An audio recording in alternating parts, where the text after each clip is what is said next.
Oh,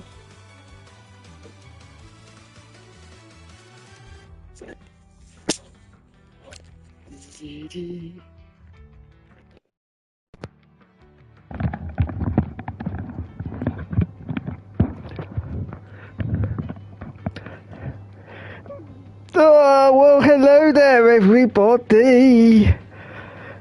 And welcome to F1 the movie, as voted by you last week. You voted and I delivered. Here we are. Oh, blimey.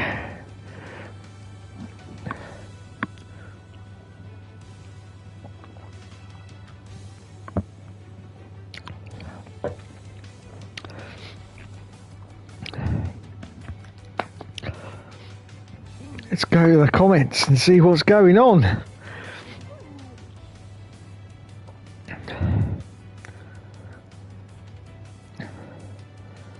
Dee.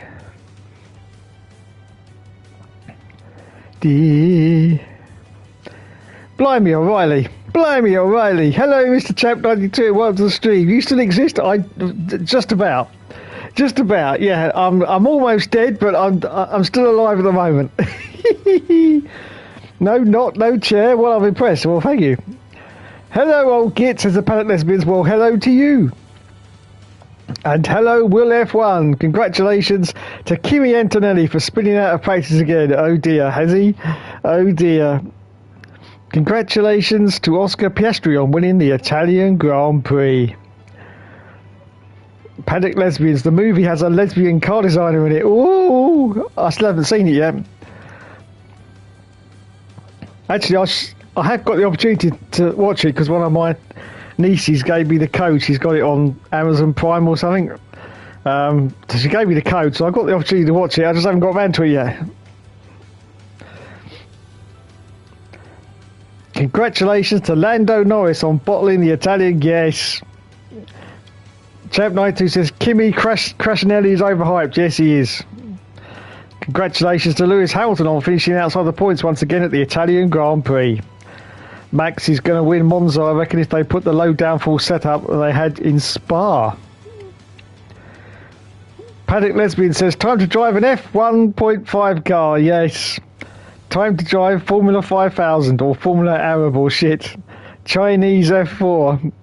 Just got done watching two rubbish top of the pops from 1998. Oh dear. 1998. That wasn't a good year, was it? 1998. Oh my goodness. Oh my goodness. Renault Clio Cup. Chinese food. Yes, Chinese food.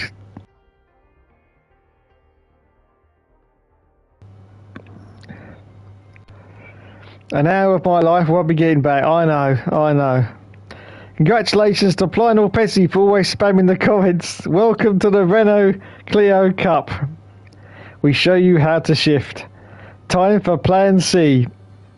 Christ, this movie was incredibly forgettable. They were so rubbish that 6 of the songs that were on were also on last week. Oh dear. I'll have to miss this because Top of the Pops 1991 and 1981 are coming up. Well, you know what? I don't blame you because what did you say? 1981? Oh, 1981. Yeah, that was a classic year. Classic year, 1981. Top of the Pops. Can't beat 81. 91. Well, let's face it, it's going to be full of steps and S Club 7, isn't it? Let's face it. Come on. But 81, blimey. All those great bands of the 80s. The Chinese Grand Prix.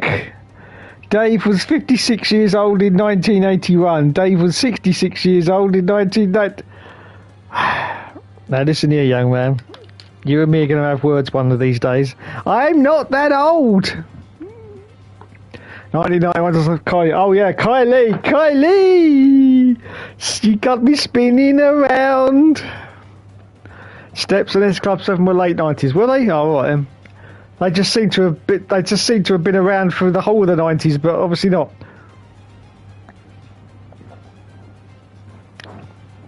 Dave was 84. Right, that's enough of this frivolity. Let's get on. Dave will be 101 years old in April 2026. Yes, I will. I will indeed.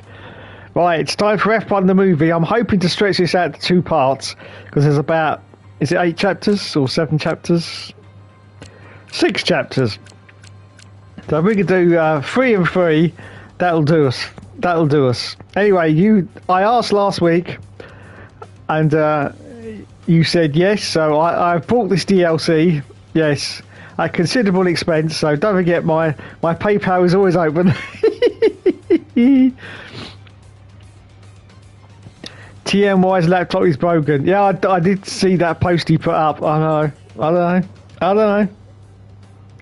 His laptop's been broken for about a year though. He could have got another one by now, surely.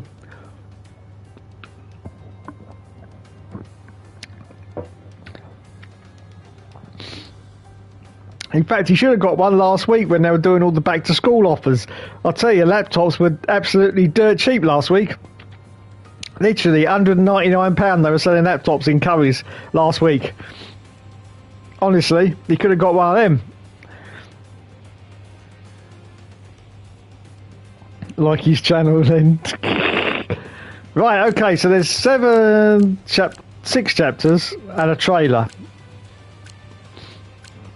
Well, let's get us into the mood and watch F1 the movie, the official trailer. Here we go.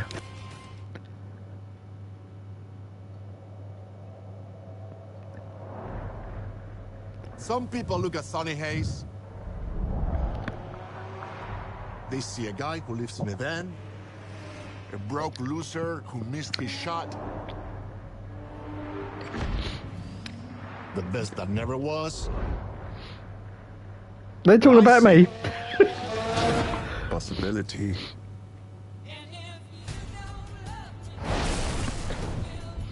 My Rook is a phenomenal talent, but he's young.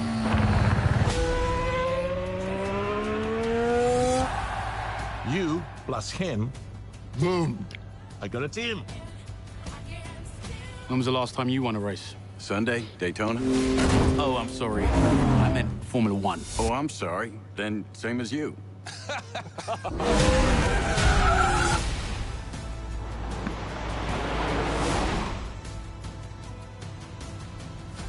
There's this new guy. He's old. He's quick, though. You get any constructive criticism for each other, what would it be? Don't be stupid. That was constructive. Wow.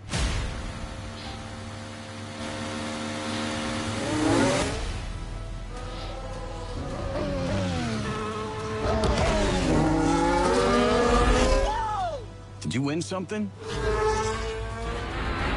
There's 20 other drivers still out on that track. Do you think any of them respect us?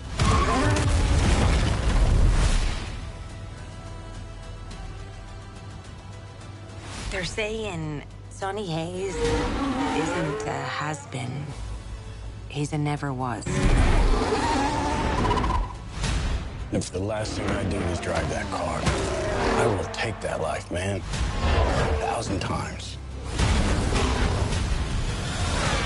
I'm offering you an open seat in Formula One. The only place you could say, if you win, you are the absolute best in the world.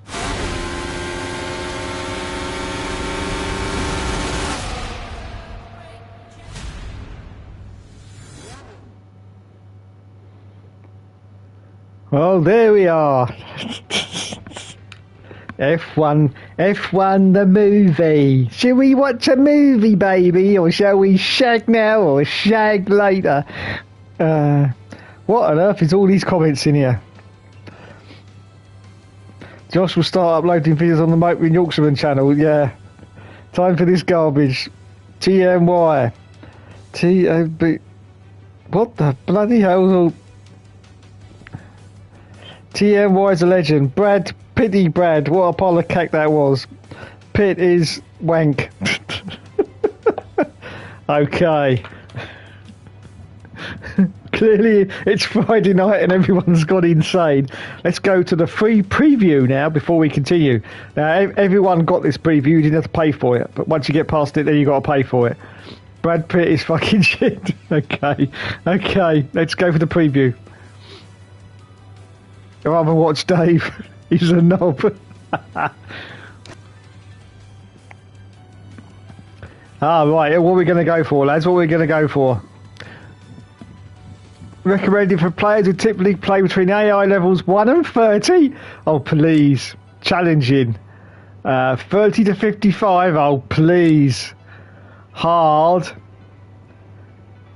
AI levels 55 to 85. I think that's me, lads. What's the other one? 85 to 110. No, that's not the Hookster. No, that's not the Hookster at all. No, we don't want expert. We'll go for that one. It's basically how I play every single game I've ever played, just to let you know. Davis never went hard before. I always go for expert, says Will F1. No, just to let you know, this is basically how I play every single game. Not just racing games, but any single game. I always do it one step down from the hardest level. Always have done. Doesn't matter what it is. Could be a Tomb Raider game. I'll always play it one step down from the expert level. Just always have done. I don't like medium levels, which is what challenging is, and then easy, which is what normal is. I just don't see the point of those, to be honest. Unless it's a game that you really don't know what you're doing, then it's good to start on easy. But I just like to start one step down from the top, and yet still younger than Sonny. Right, here we go. Oh, has this got my same assists from my career mode? I think it has.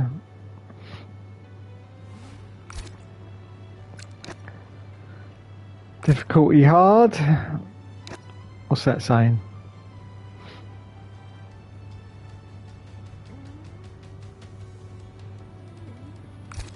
Yeah. Rules and flags. Immersive. Oh. Simulation settings. Rewind limit unlimited. Race starts. Manual? No, we want assisted race starts. Controls will actually all be as is.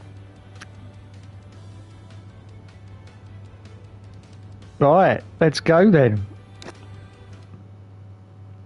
Silverstone test day, halfway through the season. At the request of his old friend and teammate Ruben Cervantes, former Formula One driver Sonny Hayes arrives for APXGP circuit test day, but he had to show them all he still has what it takes behind the wheel. New wing, new side pods. Any changes to the floor? Nothing the 8 other drivers wouldn't have figured out.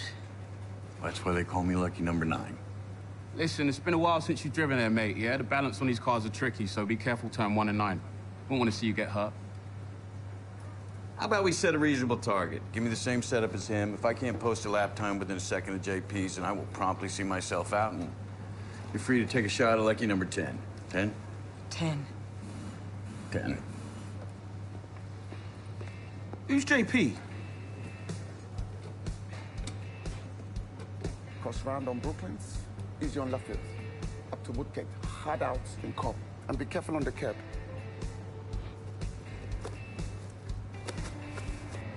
Default mode, settings 1 to 2, back to 3. Differential 1 through 4, DRS.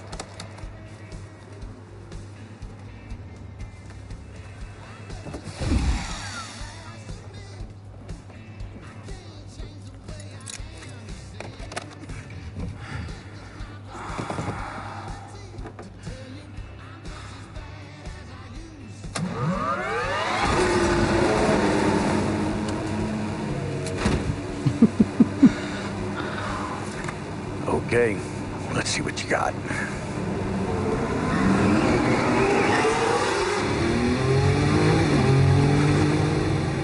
If he raced with Ruben, he raced with Schumacher. with Senna.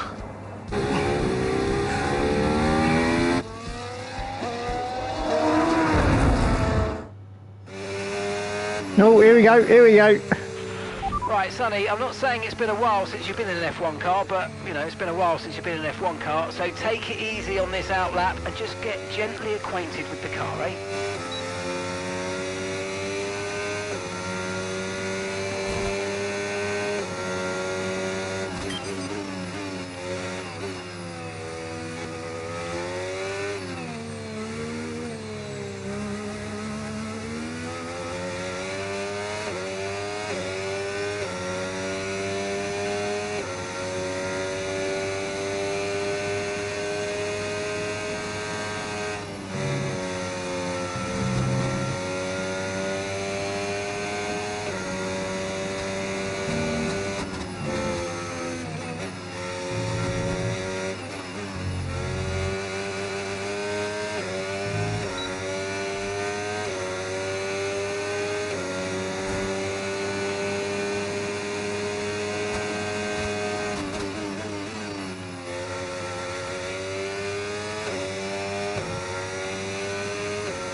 Right, that is solid stuff, mate. I like it. Now I want to see if we can get you within a second of Joshua's time, so let's push now.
Ouch. You okay? Yep. All good.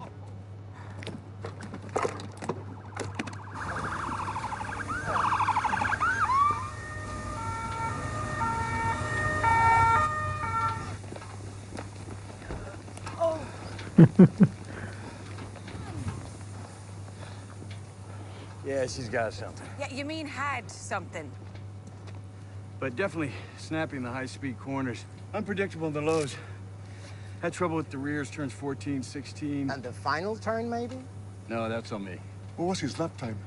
He passed his entirely self-imposed test by 0.05 of a second. Huh. Well, it's a start.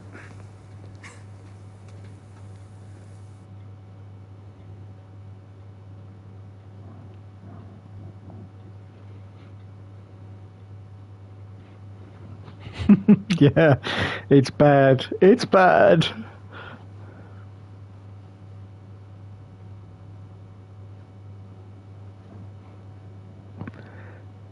Right, there you go. That's a free preview.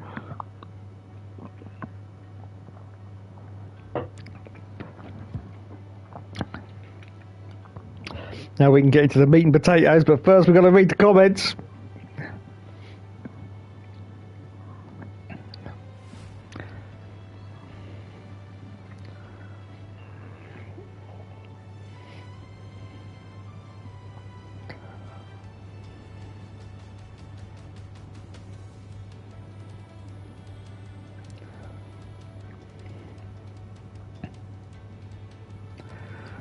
Right, everyone, Spam Bop Central. Expert. Davis never went hard before. I always go for expert. You're not 97 years old, though, and yet still younger than Sonny. Hamilton has been one of the flops of 2025, and 24, and 22. Antonelli is massively overrated, and 16, and 12, and 11. Matt still thinks Hamilton can win his 8th title. And 10, and 10, and 9, and 13, and 21, and 2007. 21 he wasn't that bad, given in normal circumstances he would have won his 8th. And Spam says, Lionel Bledsoe, Hamilton made a lot of mistakes in 2021 to be honest. Only got close because Max was removed from 2 races by Mercedes cars. Helium Trophy says, Jesus Christ, this is wank. It sure is, and it's great. Still not quite Norris or Hill. Level of bad, though. Good news. Monaco contract extension until 2035. Oh, yippee! That is good news. Hamilton was definitely better than that, but still he made some really silly errors. Like he still got good drives he had to work for rather than just relying on the car. Yeah, exactly. Piastri, Norris, Hill, Villeneuve need the car at all costs. F1 is really trying to end itself with these contracts to crap circuits. Monaco is not crap. Piastri, I reckon, will be a lot better in seasons to come. Norris, no chance. All other racing series have good racing at Monaco. F1 is a problem. Even Belgium hasn't had a really good race in years. Monaco is for the hardcore F1 fan. And KD is not hardcore, says Will F1. Belgium's case isn't helped by being too late on the calendar, meaning it gets too much variable weather. KD is incompetent. The Hookster won't be reading any of these comments, says Lionel Flessy. I mean, Belgium is like Britain in terms of weather patterns, to be honest. Monaco is the cure for insomnia. Yes, Belgium's case is not helped on account of it being Belgium. That's very true. Very true. I've been to Belgium. I went to Belgium once. Yes, I did. Oh my God. It was so boring. It really was. So boring. Unbelievably boring. I'm sorry to the people of Belgium, but I mean, I'm going back a few years now. It must have been the 80s. Yeah, it must have been the 80s. But oh my God, it was so boring, and the people were very, very set in their ways. Let's put it that way. Let's be nice about it. They were set in their ways, and there was no moving a Belgium. No. Monaco is unique. KD is talking cack again. And as always, unique doesn't mean good. Dave is unique and he's a washed up has-been. Norris Norris won Monaco. You should love that track. I love Spa-Francorchamps, but it won't matter what month of the year it's put on. It's always going to be variable. Lando Norris, sensational, 3 times. On this day, I still can't figure out how he won it with his concentration levels. Lando Norris, world champion. Davey has binned it again. Yes, Norris is a melt, as the guys say these days. The Merc engine saved us. Christ, her Dublin accent. Yeah, that's pretty bad, I must admit. Jesus. The actors are wearing expensive watches. Breaking Point can't afford that. No, they can't. No. Antonelli should be in F2. Ooh, harsh. Same level of writing as Breaking Point, yeah. Antonelli should have been put in the Williams at the very most, less pressure. At least with him being so young, he's not under too much pressure until next season. Antonelli can't cope. Lando Norris is sensational. Lewis Hamilton is the GOAT. If they want a circuit where they can't overtake, they should just keep Imola instead. At least that one is decent to drive. Maybe Dave doesn't just find the women in Belgium attractive. Which bit of Belgium did you go to? Oh, bloody hell. Bloody hell. I can't remember. It would have been by the coast, because I went by what did I go by? No, that's right. I went by, oh yes, this is posh. I went by what do they call it? Not a hovercraft. It skims across the top of the water. What's that called? A skivvy thing that goes across the top of the water. Blimey. What's that called?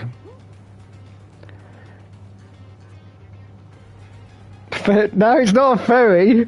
No, it's got skis on it, and it goes across the top of the water on skis. It's not a hovercraft. It's a, what's it called? Anyway, that's how I went to Belgium. on a ski something. Catamaran. I don't know. Is that the right terminology? I don't know. Catamaran. Hoverboard. I don't know. Is that it? I don't.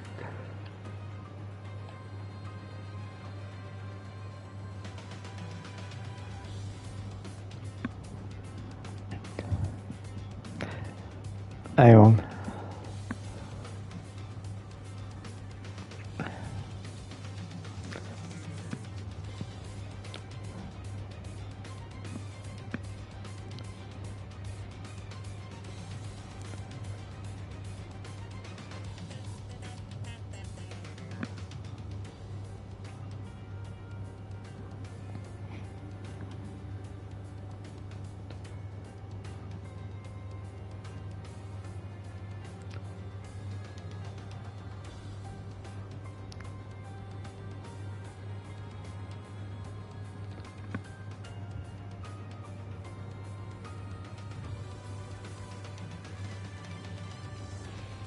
I can't find it, you know. I'm looking on Google, I can't find it. I'm making it think like it is a dream. Hydrofoil, got it. Hydrofoil, that was it. Hydrofoil. Hydrofoil, that was it. I went to Belgium on a hydrofoil. I just found it on Google. Hydrofoil. That's how I went. I'll tell you what, it was great. I mean, a ferry from where I live. Well, I'm about an hour away from Dover by train. So from Dover to Belgium, it's about 3 hours on a ferry. But this hydrofoil, I'm not joking, it was about 42 minutes. Oh, it was brilliant. And I'll tell you what, if you've never been on a hydrofoil, it's an experience. This was a big thing as well, because it was used for carrying lots of passengers. I think there was possibly about 300 people on board, something like that. Anyway, but this was a big thing. It was sort of like a ferry, only slightly smaller, but it was big. And I'll tell you what, 42 minutes from Dover to Belgium, and Jesus, because it goes across the top of the water, there's no like swaying or anything. It was just completely calm. I mean, obviously it was most likely a very calm sea day, but you just felt just like you were floating across the top of the water. It was just brilliant, absolutely brilliant. I mean, that's one of the few modes of transport anyway, even on a ferry, when I don't actually get that sick. I get like a little bit queasy, but not too bad, so I can go on a ferry okay. But this was just perfect. It really was smooth. And yeah, so 42 minutes to Belgium, but I can't remember where I actually was, but it was obviously somewhere pretty close to the port that we came into, because I didn't stray too far. It was only a day trip, so I was into Belgium and then coming back again on the same day. I think actually I was only in Belgium for about 4 or 5 hours, so it would have been very close to the port. I wouldn't have gone straight too far. But yes, just the Belgian people were just, as I say, very set in their ways. I went into a restaurant to have some food, and the waiter was like, "Oh my God," you know.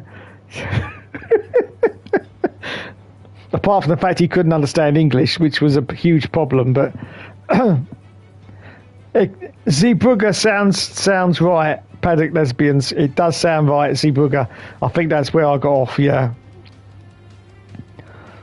on the hydrofoil. I don't even know if those hydrofoils are still going now. They probably might have stopped them, because they were, how I understand it, they were very expensive to run. A lot like the hovercraft were.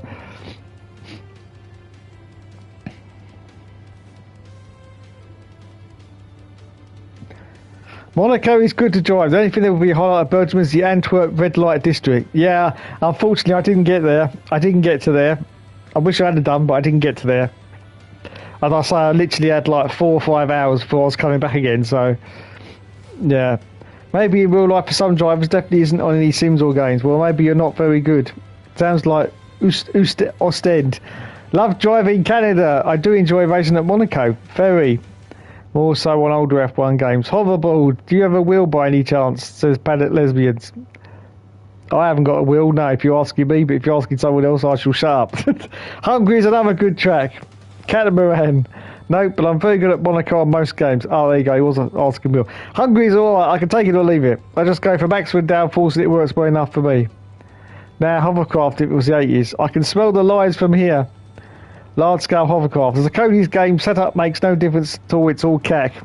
Monaco on F1 Championship Edition is sensational. Yeah, okay, I'll give you that one. It's not as bad as Sony games. Zeebrugge is probably where you went to. Yeah, that sounds like a... Well, were you speaking French or Flemish Dutch? I was speaking English and they couldn't understand a word of what I was saying, which is a huge problem. Is a huge problem.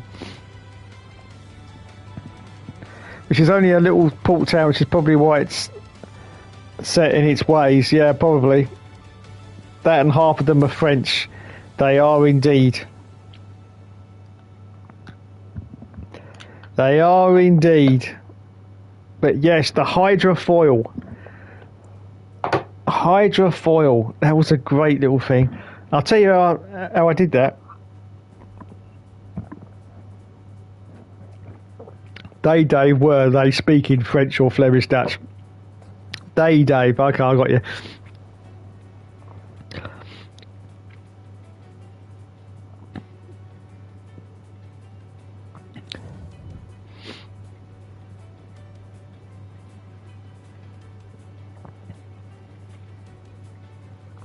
So I'll tell you how I ended up in Belgium. I just remember what year it was now. It was 1994. I'd just gone to America for a 14-day holiday in America. The only time I've ever been outside of the country. Yeah, I decided not to go, you know, too far. Decided to go to America. When I mean outside of the country, I mean apart from going to, like, you know, France and Belgium. I don't really class that as being outside of the country on a ferry, because I say you're only there 4 hours and you come back again. But actually properly being outside of the country. That was 1994. So I'd been to America for 14 days. We came back and it was very early in the morning, and my brother-in-law picked me up, because I had my sister with me as well. Picked me up, and he just got his passport through, and he went, you know what? I want to use my passport. literally, I just got off the plane after a 12-hour flight. I want to use my passport. So he said, should we go to Belgium? And I went, are you serious? I just come off a 12 hour. I went, oh, go on then. I might as well completely finish myself off. So, yes, I just come off a 12-hour flight, picked us up at the airport, and then Christ knows what happened because I think I fell asleep during the rest of the journey. But we then ended up in Dover and ended up on the hydrofoil going to Belgium. And I spent like 4 or 5 hours in Belgium, came home, because obviously there was all the time difference as well, being in America, and then came back to England. I didn't even know what planet I was on. Seriously, I was like, what the hell? So I did like 4 or 5 hours in Belgium, came back, and I just literally came home and collapsed for about 3 days. I was gone, completely gone, absolutely gone.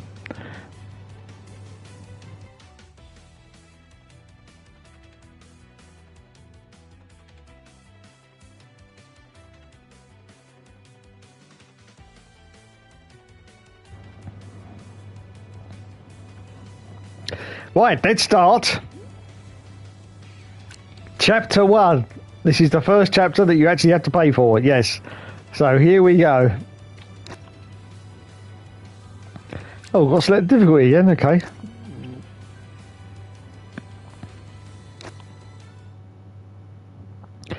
British Grand Prix, several races into the season. Chapter 1, as the grid heads into Silverstone, APX GP hope a revitalised driver lineup led by newly signed veteran Sonny Hayes will help kickstart their campaign. I think it was CCAT. CCAT rings a bell. I think it was CCAT.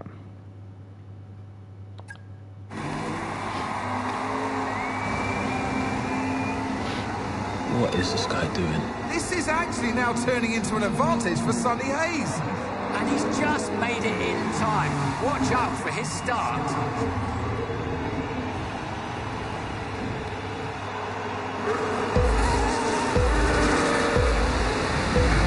5 lights ahead of the drivers. It's lights out and away we go.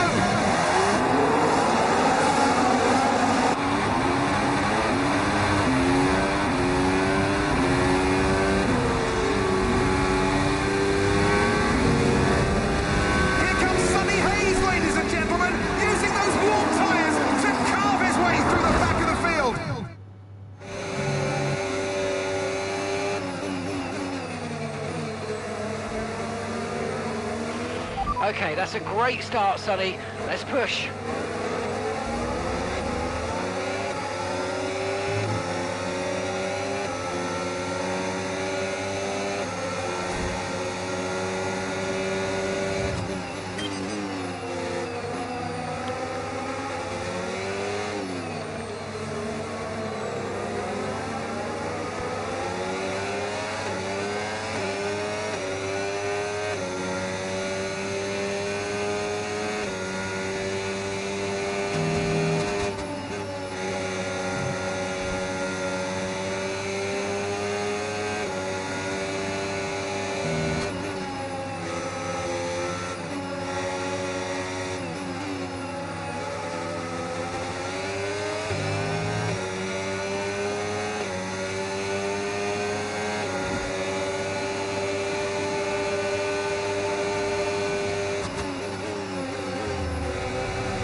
Okay, DRS is now available.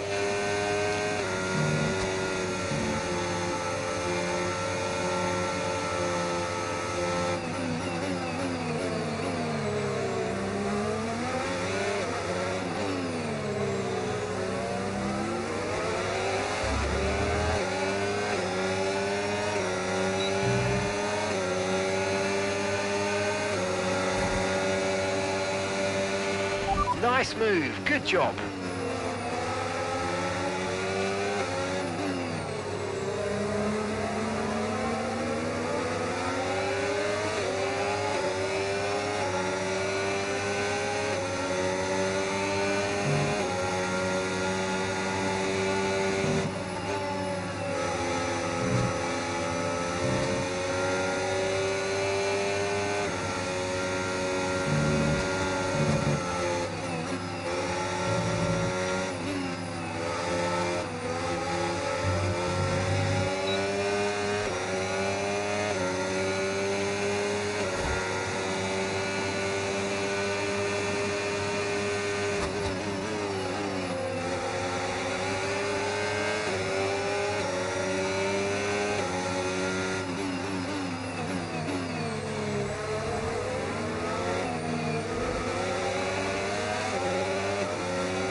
approaching the pit window and you're going to be on mediums. Tyre wear's higher than we're expecting. We've got a new strategy available on your MFD if you want it.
I just did it. Copy for the plan B box. And here comes Sonny Hayes for a fresh set of tyres. He'll be hoping these will help him hold on to his current position of P15.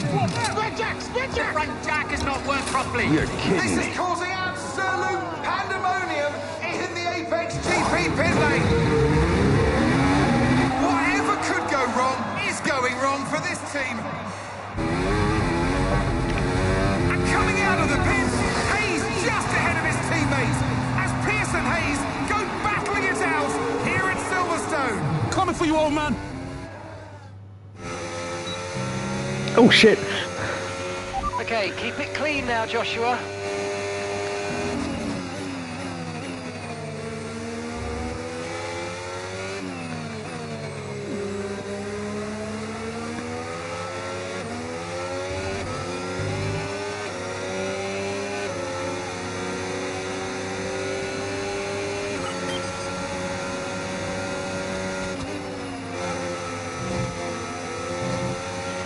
Okay, good work. Great pass.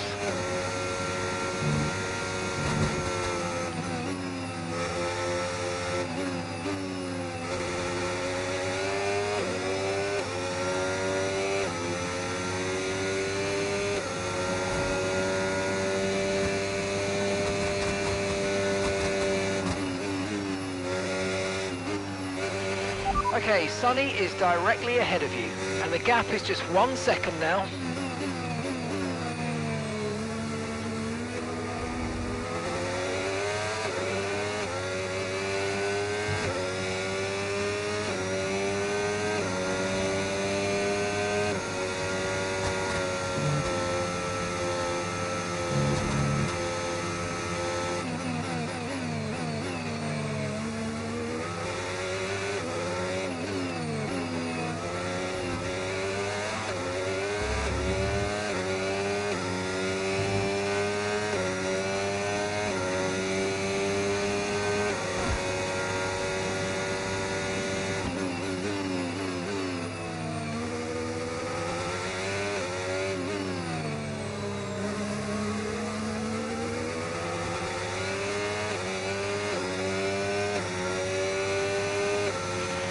Okay, the gap is less than a second.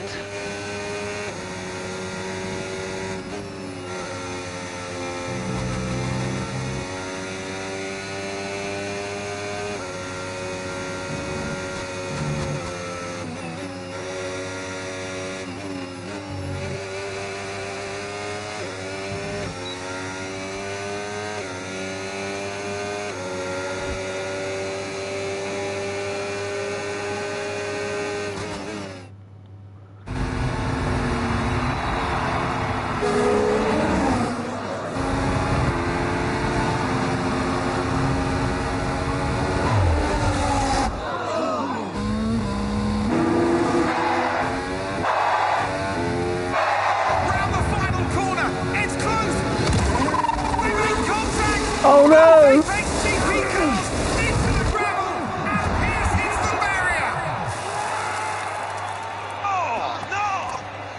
This is mad! The Cardinal sin of motor racing. A double DNF. Just when it couldn't get any worse with a black and gold. That's a tough one, man.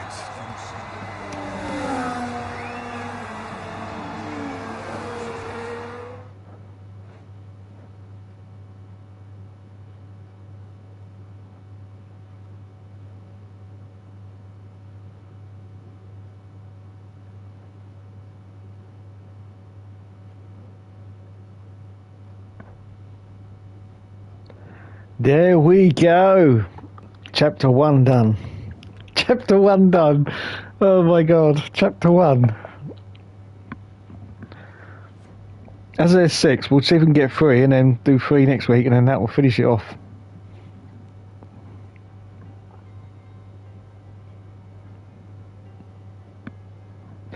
All Norris Poles laps are simply sensational. Watching the onboards makes me dizzy. Joking. Norris is fucking shit. Netherlands 2024 made me very dizzy. Lando Norris. Was it called hover speed? Piastri has been sensational on every level. He's first in year 3. Or CCAT. Lando Norris is... Lando Norris. Christ, Lando spam. TMY is a Huss nut hugger. TMY is obsessed with Huss and SD Bestie Ocon.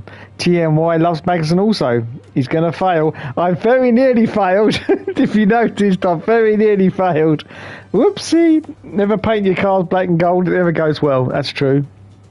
Unless you're Lotus. That's also true. That's also true.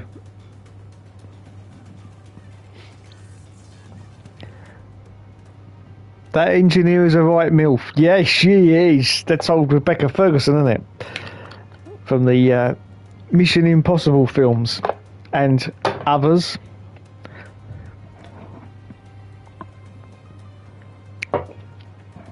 Definitely a MILF. Milfy, Milfy, Milfy. Right, let's go to chapter 2.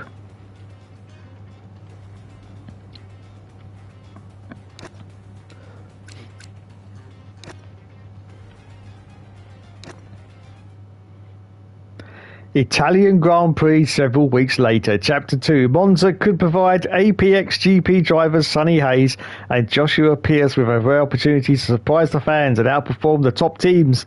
But with rain threatening, are they pushing their luck to break him? Oh, look at that, everyone. Look at that. Oh, they had to get that in there, didn't they? Pushing their luck to breaking point. Oh, a little bit of cross promotion there, even though it's not spelt as breaking, it's spelt as in breaking being broken. Yes, but it's still in there. Breaking point. Oh, Codemasters, you little tinkers, you little tinkers. Pierce looks to be in a great position to finish in the top 10 and maybe even a run to the podium. There's still a long way to go in this race, and with rain potentially forecast, anything can happen.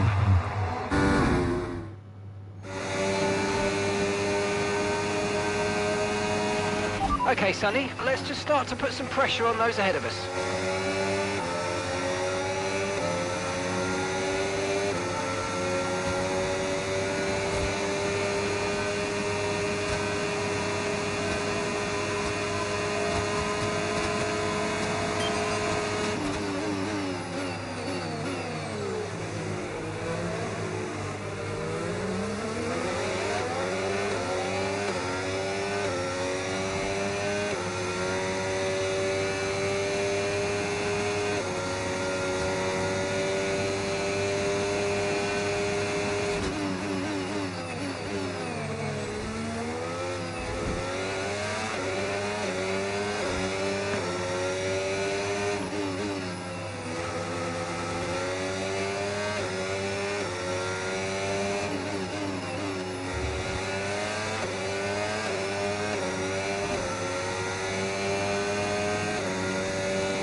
we're expecting some rain soon. Expect the first drops in the next few minutes.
Just 7 laps to go, and here comes the rain. Let's see who plays it safe with a switch to the intermediate tyre and who might gamble to stay out on slicks.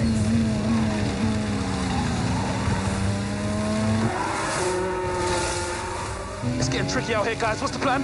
You're running P4. We think P2 and P3 are switching to winters for safety, and it looks like P1 is staying out. What do you want to do? What's Sonny gonna do? Take a wild guess. I'm staying out.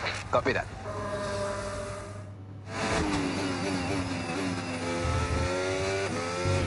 Okay, Joshua, let's push. You're now P4, P4.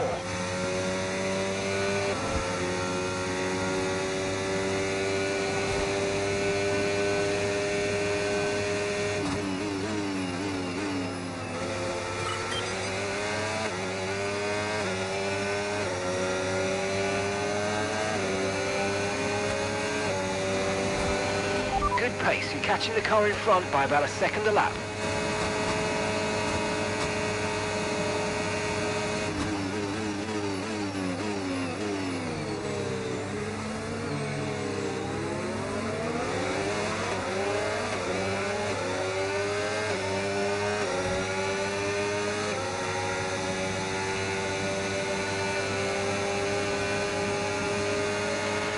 Okay, information on Verstappen. The gap is 4 seconds.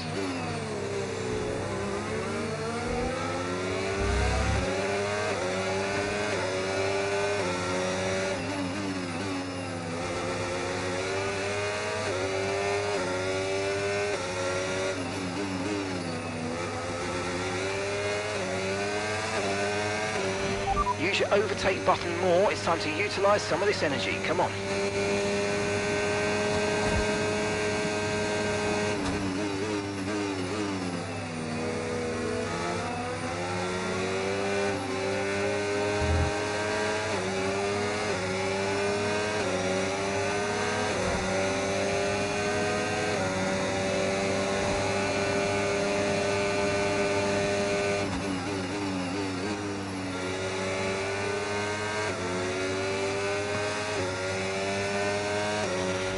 Okay, 5 seconds separate you.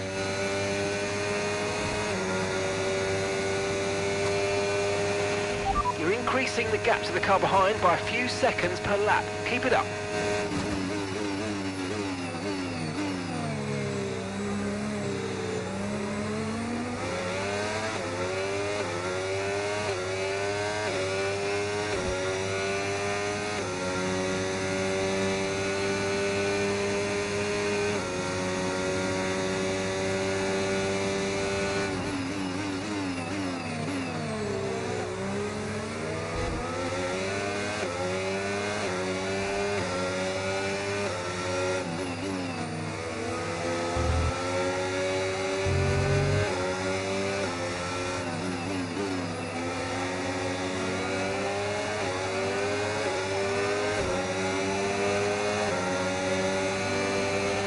Okay, information on Verstappen. There are 4 seconds between you.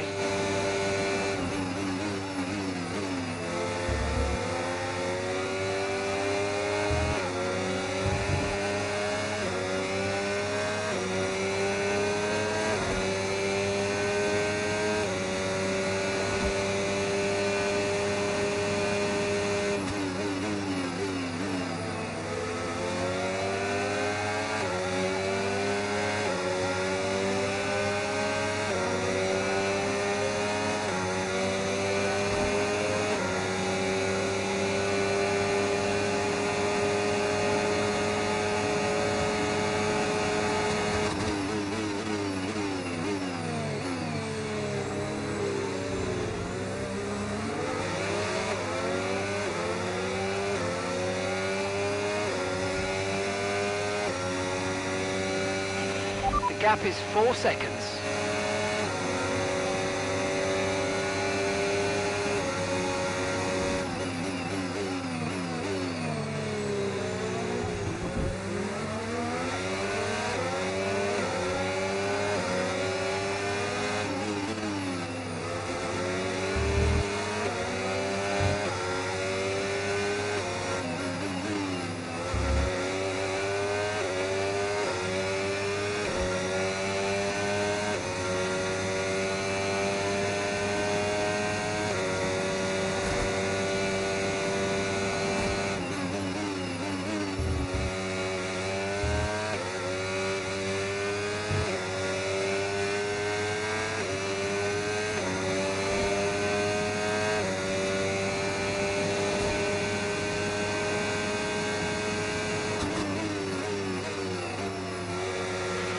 Okay, information on Verstappen.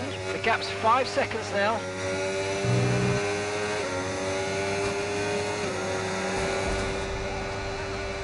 Oh no!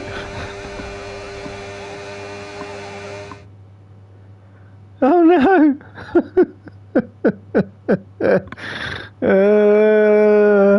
I blew it. I've blown it.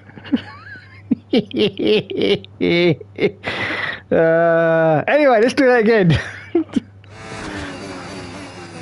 Right, concentrate. Okay, Joshua, let's push. You're now P4, P4.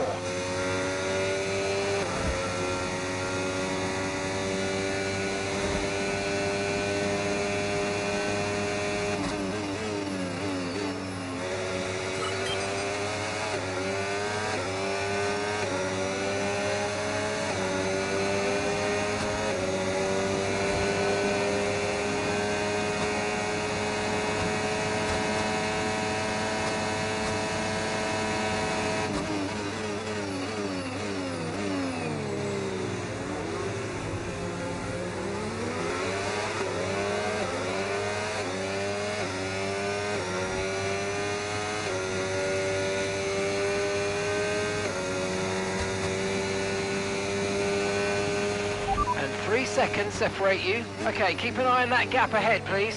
2.0 seconds.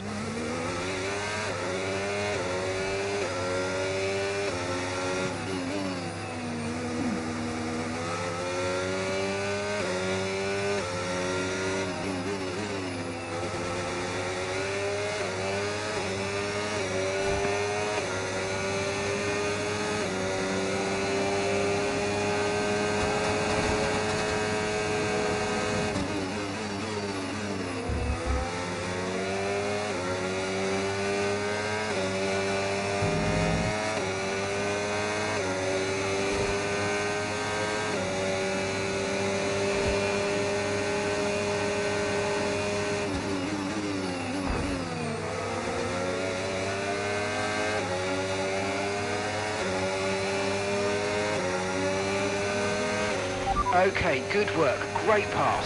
Okay, information on Verstappen. The gap's 3 seconds.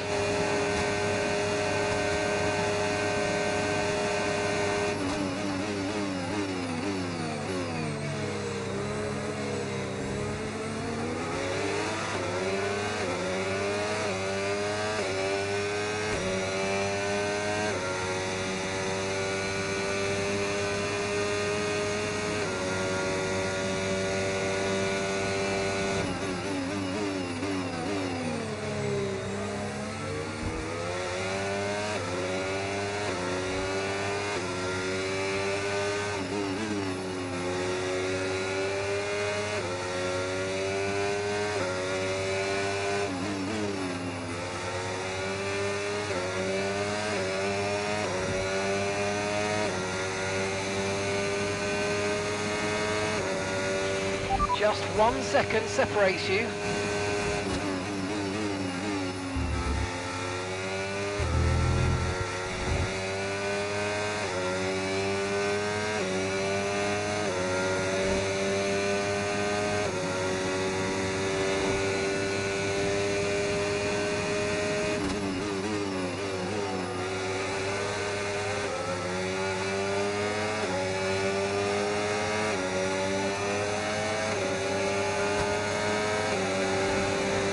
You're a crap actor.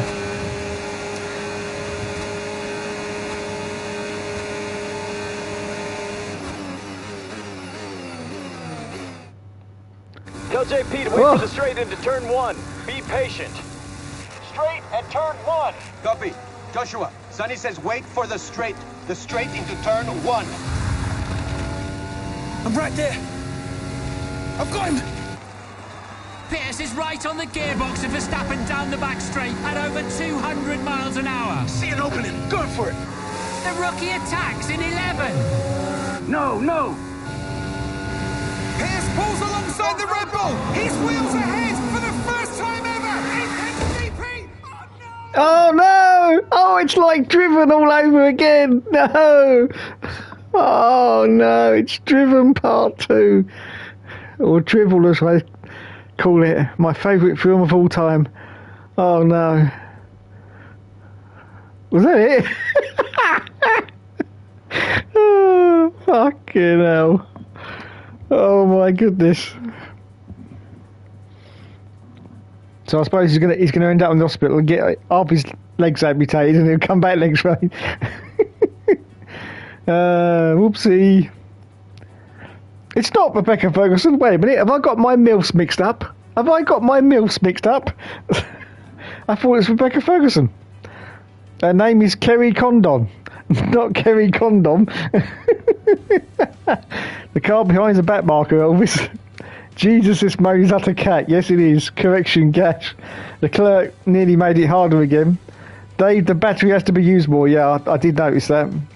Drivel is right. Where's Stallone? I'm sure he's hiding in the bushes somewhere. I'm sure he is. Where's Joe Tanto and Bro Brandenburg? You know.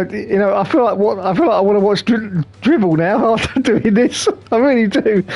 I'm getting the juices flowing. I want to watch Drivel.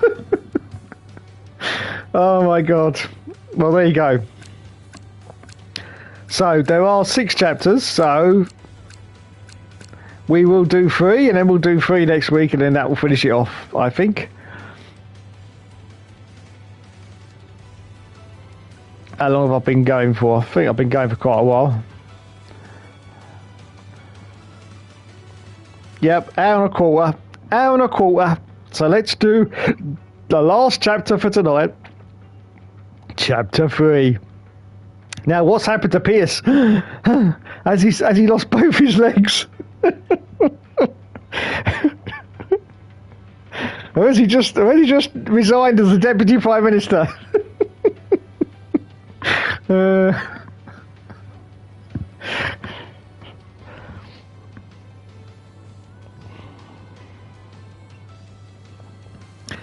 Let's go to chapter 3.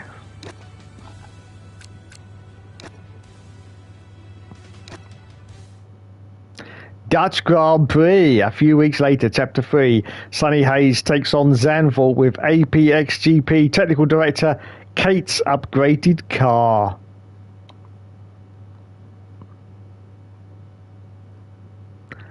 And Dave's got his milfs mixed up. Rebecca Ferguson's not in this, though, is she? I don't know.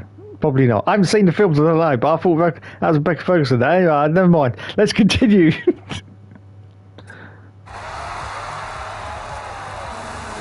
In the upgraded Apex. Now the team were penalised back to last place after Monza, but here he is coming from the cellar, passing his new teammate Luca Cortez.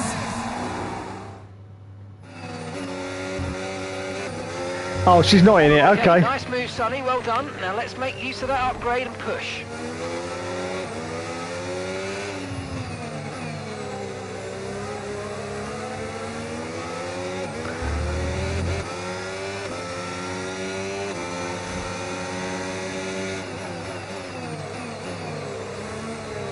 Either way, she's up for some scissoring. Oh, yes. Let's use overtake and burn off some of this energy.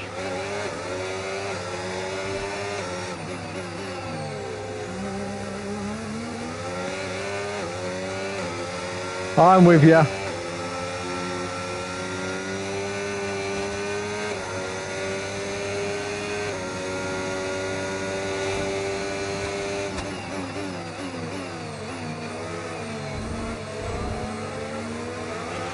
Information on Ocon. The gap is 10 seconds. 10 seconds.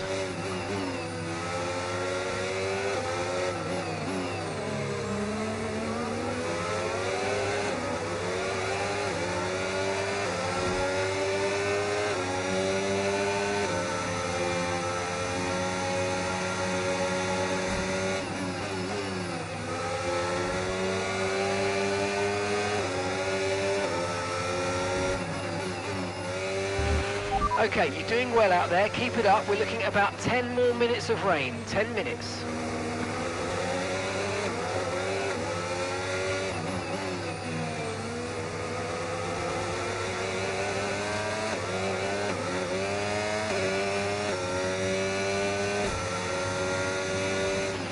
Okay, so gap to the car ahead, 1.5 seconds.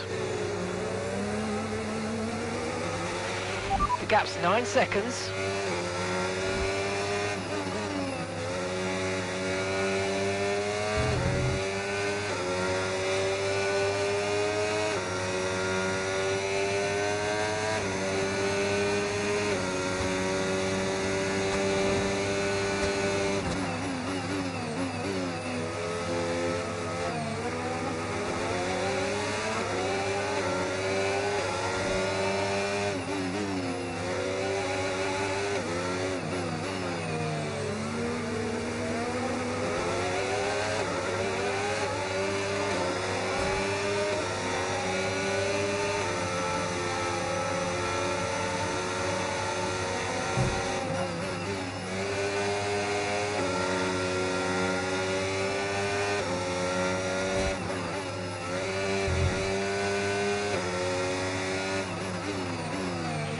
Information on Ocon, and that's a 6-second gap.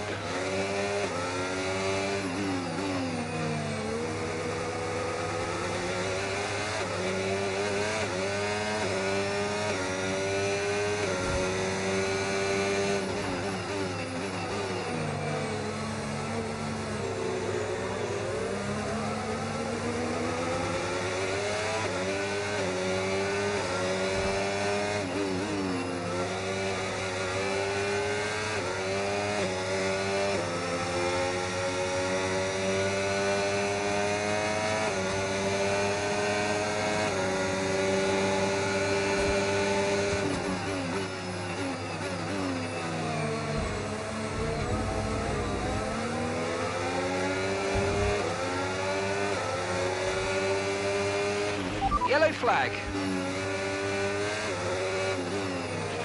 Okay, I've got information on Joe for you. Okay, it looks like the problem's terminal. They're retiring the car. A 6-second gap separates you.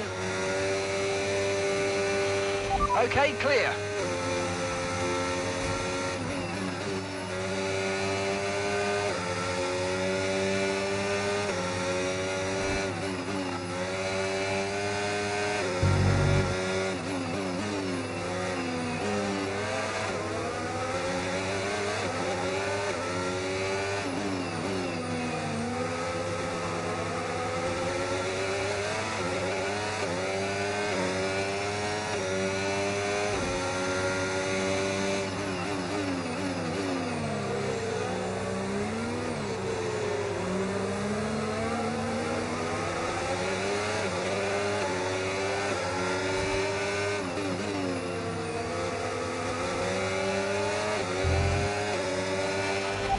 Information on Ocon.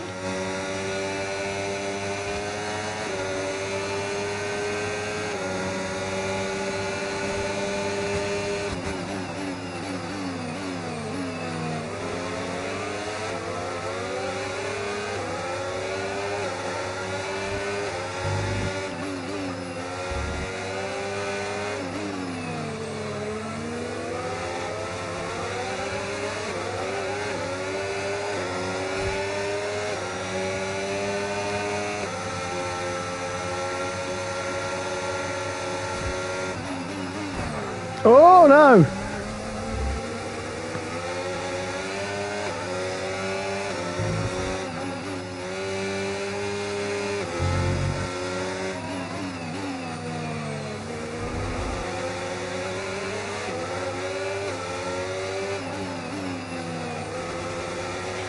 There are 4 seconds between you.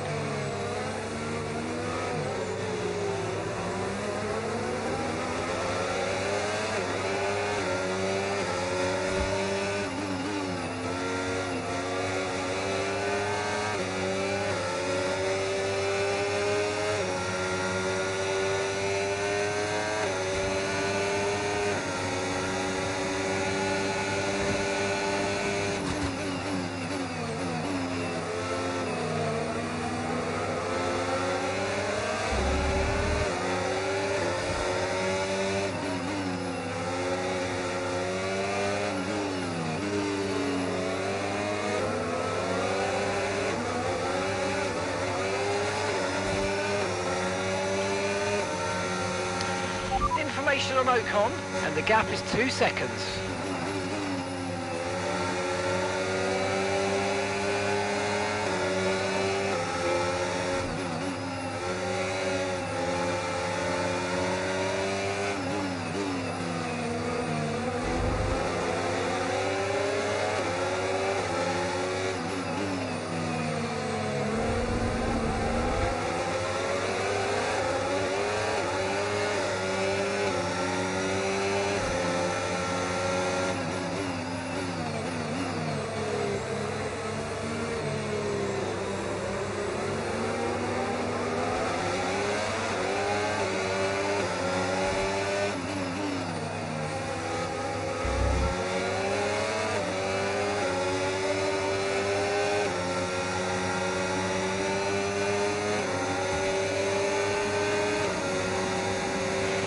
That's a 2-second gap now.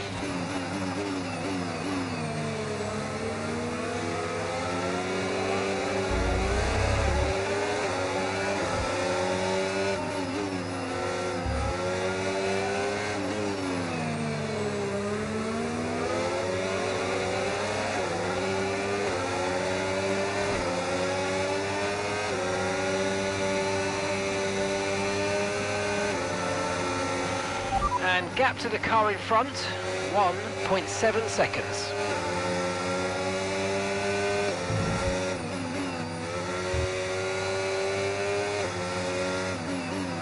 There's SD Bestie.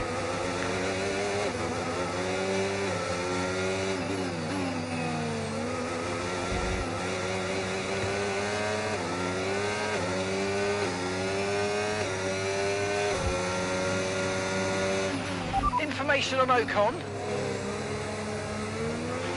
The rain's passing now, so expect it to ease up in the next few minutes.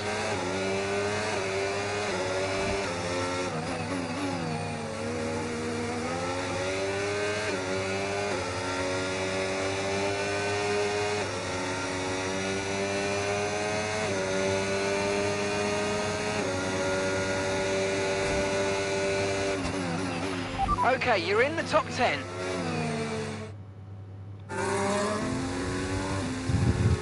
Round the banking, Hayes has gone past Ocon. This is brilliant last lap drama.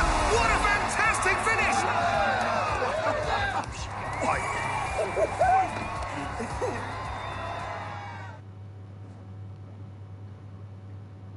Oh yeah, I can actually see now it's not Rebecca Ferguson.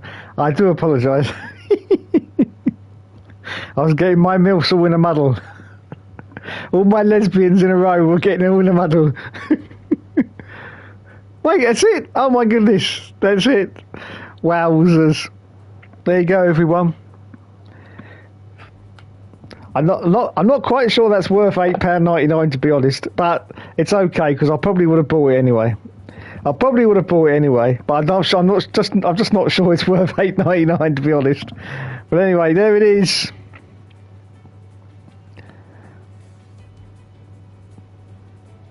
Drivel is right. Where's Stallone? Either way, she's up for some scissoring. Oh yes, I can tell because Kerry Condon's accent, pure Dublin. She's got Carmen booked in after the race. Oh yes, Carmen Jordan. Well, she's from Tipperary, but you can tell she spent a lot of time in Dublin. Yeah, fucking langer. They love the rainy weather to the Hollywood executives, so they do. That's about right. And not just the kind from clouds. Whatever way they get it, they'll get it. No wonder the car is crap when a leather designed it. Yes, I think we could fucking see that, Elvis. I know, he's chronic, isn't he? He really is. Talk about talking the obvious. And he's a glorified F2 car. Yes, it is. Can we have a little less conversation? Oh, I see what you did there. Little less conversation. We know Fernando couldn't stand for it. Yes, what is the information on Ocon, Elvis? What is that? What is your point? Moral of the story, never let lesbians design cars. Absolutely right. Never let them design cars. Let them do what they were born to do, and that's be lesbians, yes. Oh, dear. That's it? That's the information? Fucking hell, I was expecting to hear he likes to suck eggs out of a woman's face. Oh, Jesus. That's Emma. Wouldn't surprise me. What a bore fest this mode is. Where's the scene of Emma and Carmen Jordan going into the back of the garage? Yes, where is that scene? Maybe it'll be on in chapter 4, 5 or 6. Who knows? Who knows? Oh, yes. It's definitely just an add-on to promote the movie, really, isn't it? I have to say, they haven't put that much effort into it. It's just, catch this car before lap 7 or catch this car before lap 12. There's not really any more substance to it than that, is there? Little bit disappointing, but there you go. Breaking Point, even though Breaking Point wasn't very good this year, it was a lot better than this was. Let's put it that way. But as I say, it's just a glorified promotion for the movie, really, isn't it? I think you're going to be sorry, but yeah, I think I am. I think I am going to be sorely disappointed. Oh dear. Anyway, there you go, everyone.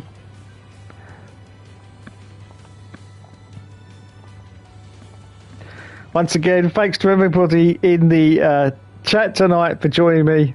Usual EA and code. Yeah, it is really basically usual. Yeah, but at least with Breaking Point, there you can see there is a little bit of effort put into it. There's definitely a bit of effort put into Breaking Point, but this, as I say, it's just basically a glorified promotional tool for the F1 movie, isn't it? Really? Yeah, I know about top fans. Don't worry. I know about that. I'm going to do that before I go. So it's really just a promotion. So join me next Friday for the final, where we will go through chapter 4, 5 and 6, and we will be able to complete it next Friday because the way the chapter lengths have gone, they're going to be pretty equal. So we should get. I've been on for an hour and a half, so we should get another hour and a half. I should get another hour and a half out of it next week, so that should be okay. Shit piece for a shit film. Yeah, I haven't seen it yet. One of my nieces has given me the code for Amazon Prime, so I've got an opportunity to watch it, but I'm not in any hurry, to be honest. Not in any hurry. Same as I've never watched an episode of Drive to Survive, and I probably never will, to be honest. Well, maybe in 10 years' time there's nothing else to watch, but it'll be a little bit out of date by then, won't it? So, yeah, maybe I'll just not bother because, I don't think I will bother, to be honest. The film isn't horrible, to be fair, just very mediocre, yeah. Well, as I've been given a code and I'm not paying for it, then I probably will watch it at some point because it's free.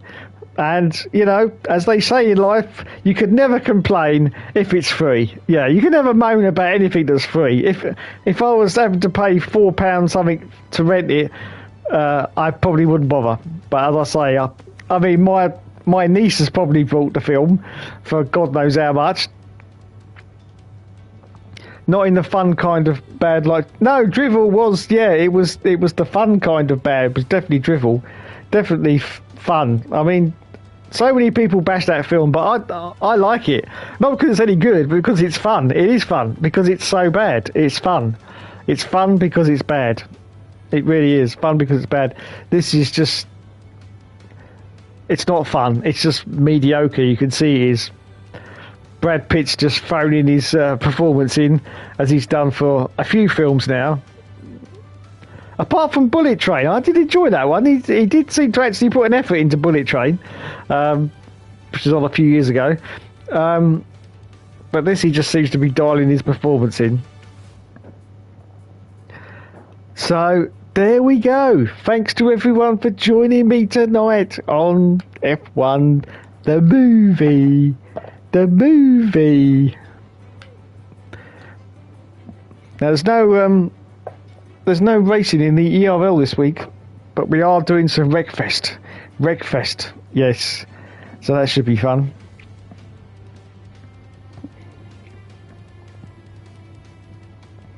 Top fans, yeah, top fans. Just chronically shit. Shit piece for a shit film, I wouldn't bother. This film isn't horrible, just very mediocre. I haven't seen the film either. Not the fun kind of bad like drivel. Just imagine if Stallone got his way and made the film about F1. Yeah, I know. Just imagine. I mean, it still would have been driven, only it would have been with the F1 cars. I'm pretty sure the plot and everything would have been exactly the same, but they would have actually used F1 cars. And so that probably would have made me like it even more, I have to admit. But yeah, it's, you know... It's a fun movie, is drivel. It really is. It's a fun piece of crap. It's, you know, if you're feeling pissed off with the world, just go and watch a bit of drivel because, you know, it does what it does. To think Lewis Hamilton wasted his money on it, yeah, I know. But if you remember, at the premiere, Max Verstappen didn't go to the premiere of this, did he? All the other drivers did, but he didn't. He said, nah, fuck that, I'm not bothered with this shit. So Max Verstappen knew how bad it was before everyone else did. A Ron Seal film. Yeah, it's definitely a Ron Seal film. Definitely a Ron Seal film. Anyway, thank you everyone for joining me tonight. Let's go to the top fans before we go. Now, as I said last week, I haven't got the Pick of the Pops music because I am downstairs, not upstairs in the office, and I'm not on the PC, so I'm just going to have to sing it to you. So the top fans for tonight are... In 5th position, dun, dun, dun, dun, dun, dun. It's Lionel Pesci, the master of spam, the merriment of mayhem. Is that even a word? I'm not quite sure. But anyway, yes, he's at number 5. At number 4, oh my goodness, dropping down a few positions, it's Will F1. Who would have thought it? Okay, into the top 3. At number 3, it's Champ 92. Yes, podium for Champ 92. Even though I think he was only here at the start of the stream. Anyway, he is in at number 3, which means that our top 2 at number 2 once again. It's the Helium Trophy with 150 XP, which means once again, this is getting boring now. This is really getting boring now. But I have to say, those £25 PayPal donations are definitely doing their job, because at number 1 again, it's the Paddock Lesbians. Yes, the Paddock Lesbians are tonight's top fans once again. It's a domination not seen since the likes of 2024 with Max Verstappen or 2002 with Michael Schumacher. Yes, he's there again. Can anyone knock him off the top spot? I don't know. Even Mr. Mugara tried last night by giving me a donation, and he still didn't win it. Even though it clearly says in the instructions that if you send super chats, you've got a better chance of getting to the top of the leaderboard. But he tried it. He gave me £1, and it still didn't work. It still didn't work. He still didn't win it. So yeah, I'm very confused actually how this whole system works. Very confused. But there you go. Panic Lesbians, top fans for tonight.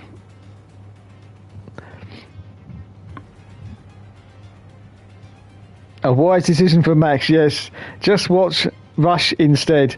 Yes, Rush, another very good movie. I did like Rush, I must admit. Very good indeed.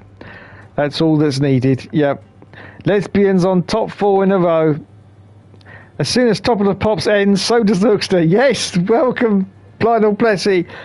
In case you missed it, the top fans, you were at number 3 in the top fans for tonight. Number 3, yes, you got onto the podium. That's not bad considering you disappeared for Top of the Pops. Jackie Brambles was hosting 1991. She looked a bit like Mary from Something About Mary. Oh yes. Fantastic. Anyway, so that's it, everyone. Thanks so much for joining me tonight. You have been awesome as always. Don't forget, of course, we have got a Grand Prix.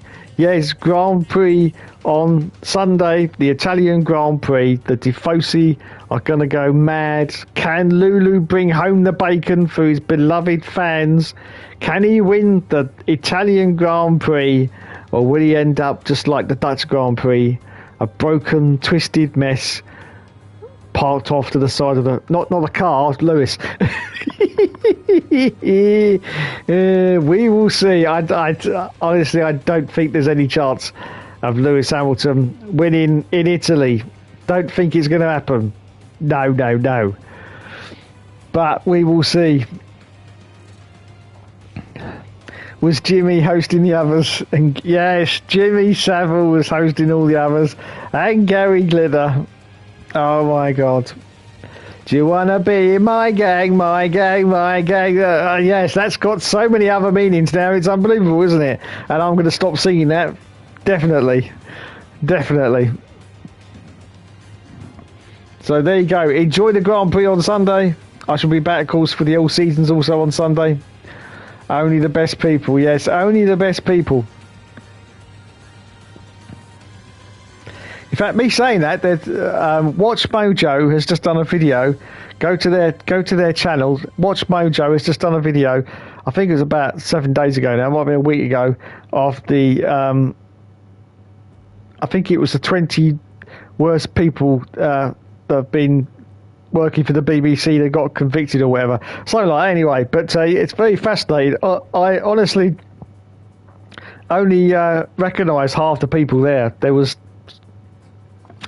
some people in there from like local radio and stuff like that, which I wouldn't know who they were, because obviously local regional radio you wouldn't know, would you? But yeah, they put a video with about a top 20 list of all the bad people at the BBC, and it's stretching back all the way back to the 60s. All the famous ones are in there. Dave Lee Travis is in there. You've got, of course, Jimmy Savile's in there, and Stuart Hall's in there as well. Yes, all the classics. So go check it out. It's about 20 minutes long, but it's quite fascinating to watch.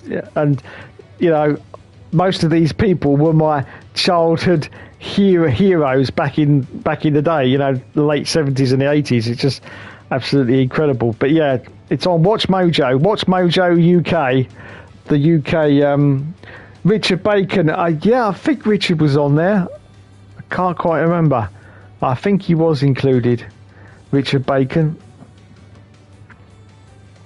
But yeah, it's on the Watch Mojo UK site, because they've got like an American one as well, but it's the UK one. Watch Mojo UK.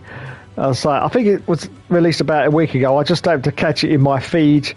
And I thought, oh, this is interesting. And it is quite interesting. Not in a good way, obviously, but yeah, it's just the amount of people, you know. Now, also included is Michael Barrymore. And tons of people in the comments have saying, well, I hope Michael Barrymore sues over this, because as everyone knows, he was never convicted of anything.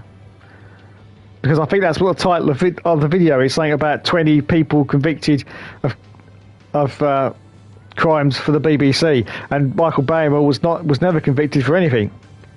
So lots of people in the comments were saying, you know, I hope Michael sues for this because this information is incorrect. But yes, Michael Barrymore was included. Yeah, but they're still going to look at it disparagingly. That's true, yeah. All Bacon did was start some stuff, not exactly a bad person. True. But then, does anyone remember the what's her name? The Blue Peter scandal with Janet Ellis? Anyone remember that one? Oh my God, of course, Janet Ellis, the mother of Sophie Ellis-Bextor.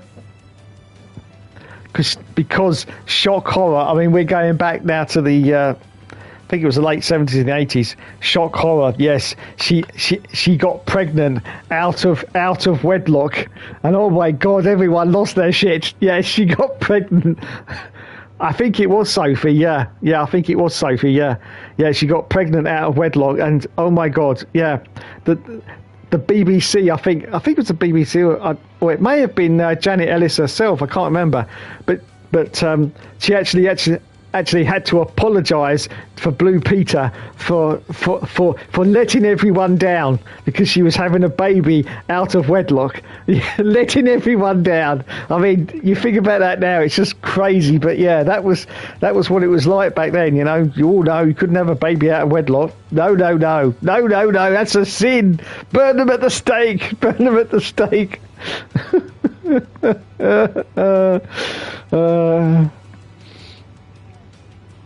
Yes, I remember that. Victorian moms, yeah, absolutely. Yeah, I'm pretty sure it was Sophie that was all about, but yeah, of course she was a Blue Peter presenter, and Blue Peter, the actual producer of Blue Peter was it Biddy Baxter? That was a real stoic woman, Biddy Baxter, and she was really, you know, into everything being done right and proper. She didn't have any nonsense, any of this nonsense. She didn't approve of any nonsense. So anything like this, having a baby out of wedlock, and oh my goodness, yeah, she was a powerhouse at the BBC on Blue Peter back in the day. She really was. And I'm pretty sure she must be gone now because she was an old woman back in the 70s, so I don't think she's still going. Yeah, Biddy Baxter, the producer of Blue Peter. Oh my God, yes. But I'm pretty sure she had to actually apologise on Blue Peter to say that say I'm sorry and I've let everyone down. I mean, that's just so crazy these days, isn't it? I mean, Jesus, where I lived, they're having babies outside in the road, you know. She's saying, sorry, I wasn't married. I know it's such a sin. Oh. Unbelievable. But there you go. That's the times that were, and now the times that are now. Totally different. A bit of Blue Peter history for you there. Biddy Baxter died on the 10th of August. Oh, bloody hell. Just on the 10th of August this year. Jesus Christ. She must have been 100, because she was old when she was doing Blue Peter. She was an old, I'll say, she was an old stoical woman, and she didn't like any old. She didn't like any nonsense, mate. Any nonsense. Yeah, given he said he put the bang into gang. Good old B, protecting predators since the Big Bang. Yes. Oh yes. 92, yes, yeah, I thought she must have been like that.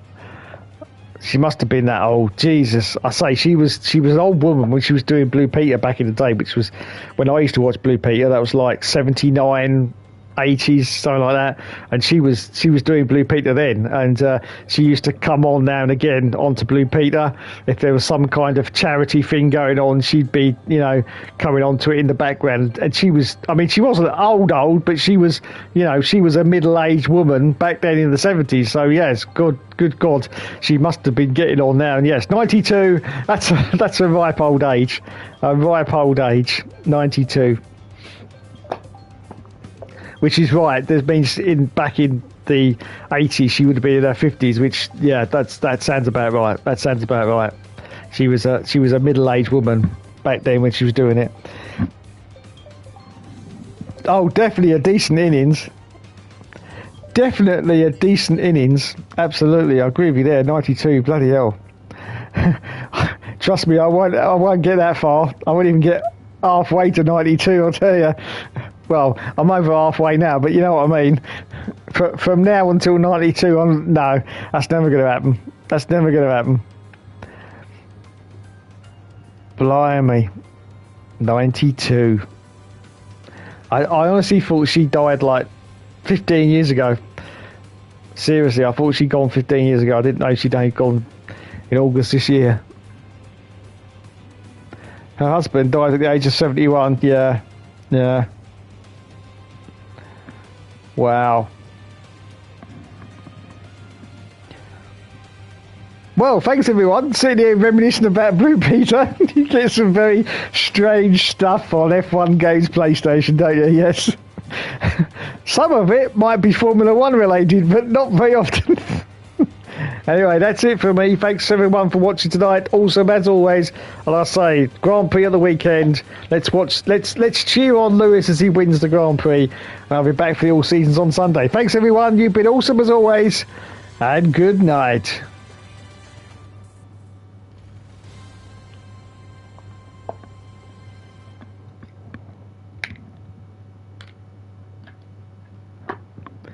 Come for the... I just caught you as I was about to hit the button.